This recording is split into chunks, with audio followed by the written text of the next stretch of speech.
how to reflect on if a product doesn't work as expected. Hey and welcome everyone, it's day 77. We have about 2 weeks left in this 90-day game plan. I want to be very clear.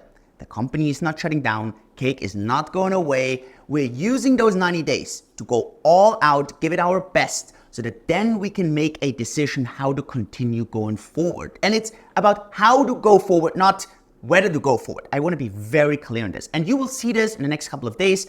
There will be some tough reflections. There will be things on that didn't go well. I will be talking about the team. I will be talking about team size. I will talk about plans for afterwards. So there will be a lot of things actually in the next 2 weeks that are probably going to be of great interest, so that you know after those 90 days, we're not closing down. So that's really, really, really important. I just want to stress that.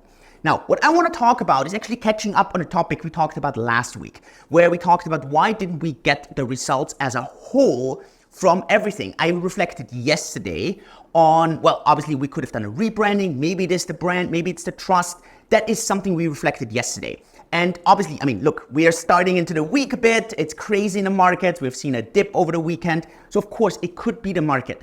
But one thing we always have to reflect on is the product. Why can we not get to that product market fit that we would love to have, that positive net promoter score? And there are a couple of things we launched that are really good to kind of reflect on. For example, we launched the entire credit card purchasing of cryptos. And one of the big reflections, and this is really something that was so unexpected, and this is one of the reasons that can happen, and that actually made us change a lot on how we actually offer, for example, purchasing cryptos for users. There's so much fraud when it comes to crypto purchases. It is insane. And I expected there to be fraud, but not so much, and not this kind of elaborate fraud. And so at the end, this made us go from a product that we thought, hey, this is going to be so great, that we had to adjust this a lot, limited to certain customers, certain users, certain geographies, and so on, because it is such a product that doesn't work as expected because of something we didn't think of before in an extent. We did think there was going to be fraud, but not that kind of extent. And so it's absolutely insane to kind of see this. And this could be one of the reasons, right? It's very special when it comes to the crypto purchases. Now, one thing we're working on is obviously bank transfers. We're launching them this week, hopefully, if everything goes well. And then this entire fraud topic should go down, because credit cards generally are so highly on fraud. So obviously, if you are building a business and a company, then this may be a key reflection point, right? And you may have to adjust. You may have to undo a few things on product launches. Another good example, for example, are the TBills. We launched them last week, and we did have uptake on this. But obviously, I would love to have more. And so maybe this is even a better example now to kind of ask some really good questions, right? So maybe you're watching this.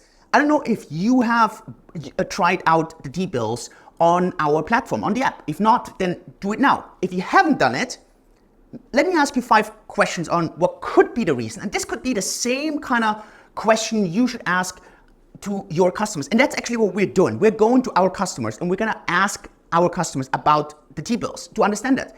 Is it because you don't understand the TBills? So you don't understand the product? It could be. If it is, that would be great, because this puts the power into our hands, because we can just do a better job explaining it.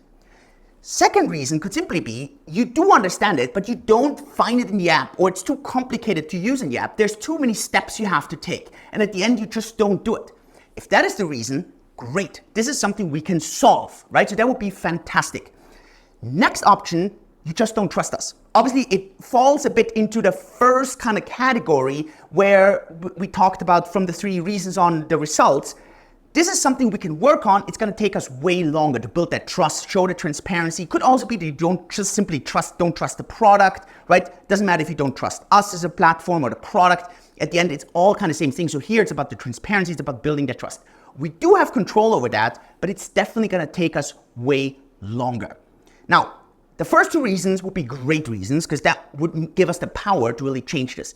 This middle reason is a bit, obviously we want to work on this, but it's going to take time. It's not something we can do from one day to another. It's not like changing something in the app, or it's not like putting another video out or a blog post out to explain this. The last 2 are very, very difficult to kind of change, because the fourth one is you just don't find this attractive. You don't find 5% attractive. You are someone who wants to go YOLO. You're someone who wants 25, 30, 50% per year. Fair. If that is the reason, nothing we can do about. The only thing we can do is explain that maybe diversification makes sense. And the last reason is one that I think a lot of people can identify with right now. It's just that you're just a bit overwhelmed in what's going on. You don't want to make any financial decision at the moment. And you just don't want to go left or right or up or down. You just don't want to do anything. Difficult to address those two. Now, maybe let me know in the comments. It would be very interesting to hear this, so we can obviously work on this. But relevant for you, and it's going to be relevant for next week as well, because next week we're going to be talking about sunsetting certain product, sunsetting certain coins, sunsetting certain regions, right? And the decision tree to get there. And one of the key decision trees, obviously, are those 5 questions. Is there something we can do about it? If yes, we need to do it. Same for you. If you have a product, it doesn't work as expected, ask yourself the same question. If it is something you can't really do anything about it, and this product is very expensive or very complicated or very risky, you have to sunset it. You have to stop offering it because you're gonna run at risk of losing money. The same thing with the credit card purchases, right? That was one of the examples on why we had to stop that or actually limit it, because it actually caused us to lose money. It's crazy, but that was really important. And the same question you have to ask for your own product. And obviously, if it is really something where either the customer is not interested or maybe just not interested right now, overwhelmed right now, you have to kind of make that decision tree, I'm gonna wait a bit, or I really have to sunset this. And so I just wanna kind of put those 5 questions on the table. Obviously, I would be interested to hear your answers on the bundles. Would love to know, are you using our bundles? If no, why not? The same 5 questions, right? Do you not understand them? Are they not attractive? Do you just not want to make a decision right now? Do you just don't trust us right now? Is it too cumbersome to use? Would be very interesting to hear this. Same for TBills. Same for dollar cost averaging or buying crypto. And you need to ask the same thing for your business, for your product, for your company, for yourself. So that is it for the product today. Reflections on that, because it's going to be relevant for next week, leading over to which products are we keeping, which products are we doubling down on after those 90 days. Again, I'm mentioning we're going to be forward looking here, what's going to happen till the rest of the year, for the next 12 months and so on. And I hope that really is an interesting reflection point for you as well, and is very transparent and authentic on what is going on in our own minds today. And we actually had a meeting about just that today where we reflected on this. So with this, I hope you're having a beautiful Tuesday. Have a great day 77. See you tomorrow for day 78. If you don't want to miss anything, make sure you subscribe, click the like button. See you tomorrow. Thanks so much, everyone.